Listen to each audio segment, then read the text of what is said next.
dramatic, newly released body camera video of a shootout between officers and a man who attacked children in his estranged wife's home. The video we're about to show you is the kind that really shows the dangers that many police officers go through every single day. And it's also a story that's raising questions about just how much protection a protective order can provide. We'll dive into all of that in just a moment. But first, I want to take you inside this body camera video that shows police officers responding to a domestic disturbance in Oklahoma City. With the white van? OKC police say their officers started taking gunfire as soon as they arrived, and you can see the officer pull his gun as he enters the garage. Police say the suspect was the estranged husband of a woman who lived in the home. She had already left the house, but multiple children were still inside. Police department! Police department! Make yourself known! The officers took gunfire as soon as they entered the house as well. This is the camera of the first officer in the door, and you can see at this moment the older child holding a younger child in their arms, and around the corner the suspect is still shooting. Go to your room. Get outside. Get out of the house. Police say those two children were able to get to safety. After the initial barrage of bullets, the officers take cover behind furniture in the home as they wait for backup to arrive.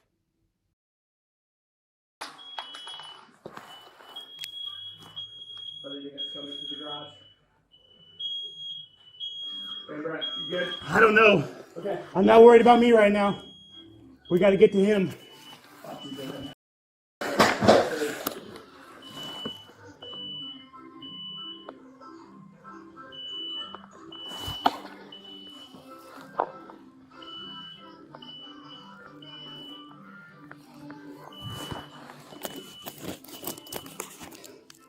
We need to make sure fire didn't turn around.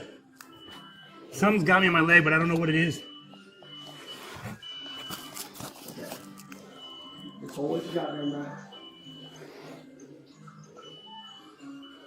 Hey, I've got cover. Check yourself right now. I don't know, man. Like I said, something hit me in the leg. I got you. If you move, I am going to shoot you! Eventually, the officers realized that the suspect was down and they were able to secure the home. I think he just got my knife. Okay, dude. I can't tell. Okay. Both officers are okay, but look at this picture from OKC police showing the officer's pocket knife that took a bullet in the fight. Now, this is who police say the suspect is, Jerry Yang. Officers believe that he turned the gun on himself in the gun battle. Police also say while the two children you saw on body camera were able to get out of the house, there were two other children near where Yang was in the home. One of them survived, but the other, 15-year-old Abel Hare, who you see here, the daughter of Yang's estranged wife, died. Here's a GoFundMe page that's raised thousands of dollars for her. This story is also raising a lot of questions about what could have been done to stop Yang. According to local Oklahoma City TV station KOCO, the mother of the teen who was killed filed a protective order against Yang in July and listed all of her 5 children on the order. Yang has also had recent arrests in the past year, according to KOCO, for allegedly trying to run a woman off the road in Tulsa in November. But his criminal history and the protective order did not stop him from taking a gun and going to the house of his estranged wife and killing her daughter and getting into a shootout with police. Joining us now is law enforcement instructor Sonny Slaughter. Thank you for taking the time to be with us. We have a lot to unpack on this story. I just want to first start with this body cam video. Walk us through what you saw at the 6 minutes of what these officers were going through. Thank you, Chris, for having me.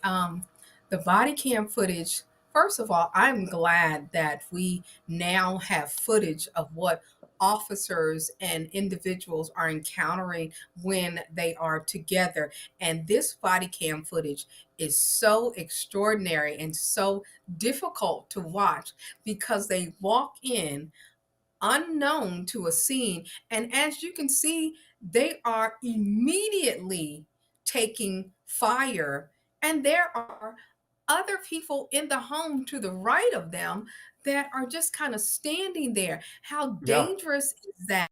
and they handle it with precision and clarity. So I think it's really understand sometimes just how quickly a law has to react and respond to incoming fire. And it was a barrage of this. And they had to open fire. One officer immediately went down. His partner had to cover. It's alarming and disturbing. And especially with other children and another person in there. It's like two other people or three other people in the room to the right of where they're taking Right. cop fire from. Yeah. What do you make of how, I mean, there were not just the two people, it seems like it was an older child holding a younger child, which that was just to see them in the living room as all of this was playing out. They were able to get to safety. There were two other people who were also inside the room. I mean, as an officer entering the most chaotic situation you can think of, what is going through their mind? Not only just taking the fire, but recognizing there are all these other people in the room. So one of the things that they are going to be thinking about is from their lens, what they can see, the danger that they can see.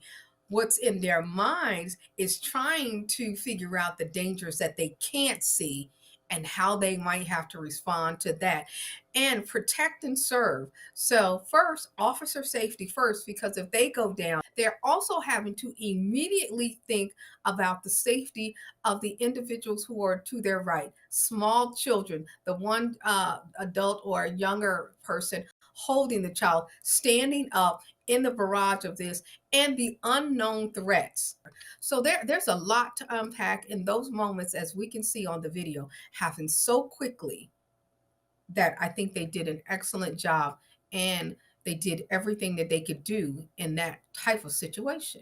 What stood out to me too is there's a relative sense of calm between the two officers. Obviously, their voices are elevated, but it doesn't sound like they're panicking. Even the officer where it was, he wasn't sure if he actually was shot. It hits his pocket knife as he's laying there on the ground. As someone who does training for law enforcement, what does it take to get to the point where you are prepared for that situation where you can operate like that in that moment? I don't know if there's ever a time where you're fully prepared, but your instincts kick in. And those instincts say, stay focused on the job that you are doing. And that level of skill and training, they may have never been in this type of gunfight, right? So we always think every officer on the street has pulled their weapon, has been in a gunfight.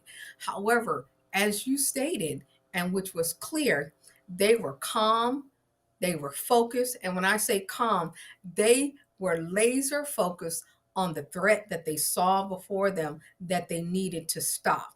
And they also knew that they couldn't be hysterical. So that level of skill and training means that they have done everything that they needed to do to prepare. They have taken the classes, they have probably done the training, they have been in situations that might not have escalated to this, but that required them to be focused on how they interact with one another. Most of the time people are riding two in a car or they ride together in the same area. So they are, well connected with one another, staying focused. His partner, he was saying, do you know where you're hit? He said, I'm not worried about me right now. I'm worried about this. So the level of concern that they have for one another to ensure that they're safe, as well as the others, you could see that they really did work well together. And that's good training, but it is also good skills in knowing that the threat before you is what you need to stop. What does this video show you about the importance of body camera, especially when it's released to the public like this? This is important because we have far too many incidents where people don't understand, the public does not understand threat levels, and sometimes officer reactions and response. This means that we can see in real time what was happening at the scene, that the experiences of the officers are laid out, very clearly for the public. They also still have to write their reports. So sometimes when you're in the moment, you don't know everything that you have done, but being able to see where you did things well, where you could have changed your response, it is also a part of the training, and it's a part of the risk and liability that makes departments aware of where they need to strengthen their officers and where they need to address things of concern. Body cam footage is one of the best investments. Not every single agency has this level of concentration and care around body cam footage and focuses on this. It's good to have this material so it can be a very important training tool for others to see, others in law enforcement, others who make financial decisions about equipment for law enforcement. It's really good footage. But we don't really want to see these type of things happening. But when we do, we have the footage to back it up. No, to your point, just a terrible story when you think of this case of domestic violence that had been ongoing. The suspect going to his estranged wife's home takes the life of her daughter. What stands out to you when you look at this suspect? A lot of times we always say to leave someone, in domestic violence situations. And I have been doing domestic violence training. And for the Department of Homeland Security, I did this as the domestic violence instructor with law enforcement. A lot of times we tell people to leave, and they think that is the answer. But the threat can still exist, as we see in incidents like this.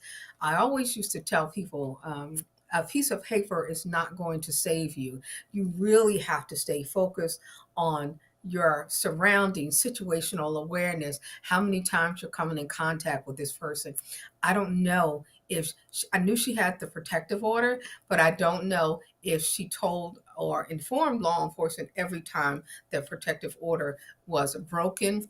But this is a classic uh, situation where a threat from an individual, from a perpetrator who is hell bent almost on taking the life of someone else and exercising their control, there's no amount of documentation that can stop them. And this is awful. He was a clear and present danger. Why he was not incarcerated, I don't know. It seems like he should have been, and extensively. So sometimes what we do in one measure of the court does not fully prepare us for all of the things, why he was out, what he was doing. I think he should have really had some stronger monitoring around him. But people also don't realize these are often two different courts.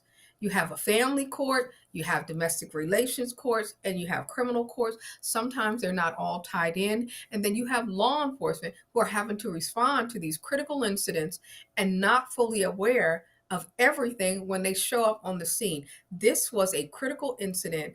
I don't know if it could have been stopped, but this individual was definitely a threat to the entire family. And now a child has lost their lives. It's incredibly sad. And to your point with the different levels of courts, I mean, he had been reportedly charged with an assault case trying to drive someone off the road in Tulsa. And then you have this case that takes place in Oklahoma City, two different jurisdictions in that Right. state. Um, what can a protective order actually provide? Because this is a clear example of, the court system may say that you have to stay away from these people, but if he's hell bent on taking a gun and going to her house, like that piece of paper isn't going to do anything about it. Exactly. And like you just said, and the public should realize this, when there are two different jurisdictions, they're not tied into one another. And a lot of times, even in the same state, the jurisdictions, the courts, and the systems are not tied in unless there is an incident that happens. So when you have someone like this, there's not much to do except be consistent in how you notify law enforcement, how you show up for court dates, how you can make your neighbors aware of potential threats. even if you have to have a picture. You know, when I was doing domestic violence with victims and survivors, I used to say, you might want to keep this private, but this can easily escalate to a very public situation like this did. Tell your neighbors. You might not talk to them at any other time, but if you see my blinds turn this way during the day or the light comes on, call the police. If you see this person in the area, call the police. We have to be our brothers and sisters keepers when we have threats like this person posed. He was a clear and present danger. What people still have to remember is there is a process in place. Sometimes it works. Unfortunately, in this case, it did not work well. It's not that everybody might not have done everything that they could have and should have, but he was determined. And when you have someone determined, sometimes there's not much to do. Yeah, it's incredibly sad. I mean, to your point with your experience in terms of telling your neighbors about the situation you're in, how difficult is it to get someone to do that? Because I'm sure if you're in this terrible relationship, that's not something that you want your neighbors to know. But it's obviously very important to have that type of help, especially in a case like what we're seeing here in Oklahoma. You know, a lot of times victims and survivors of domestic violence don't want other family members to know because they go back and forth in these relationships and you don't know when it's going to be volatile. But you have to release yourself from the stigma and shame when you are done. And I used to always say I would show up at a hospital and I would never tell a person, well, you have to leave. And the reason why I wouldn't say that is because people will only leave when they have had enough. And that's just the truth. But you have to tell people how to stay safe. So even though you might not want to, even though you might not want to share your business, you need to let your neighbors know because these type of situations put everyone at risk for threat and danger. This man did this in a neighborhood, in a home. Bullets were flying everywhere. This could have Hmm. impacted physically the neighbors. It has already impacted this community psychologically and emotionally. So this type of terror doesn't go away, and you just have to do what you need to do to get the help that you need. Yeah, very important points there. Law enforcement instructor Sunny Slaughter, thank you for taking the time to be with us. We appreciate it.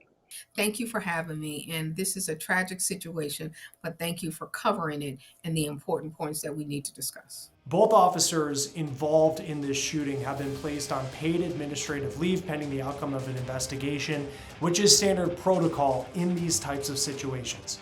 For Law and Crime, I'm Chris Stewart. We'll see you next time.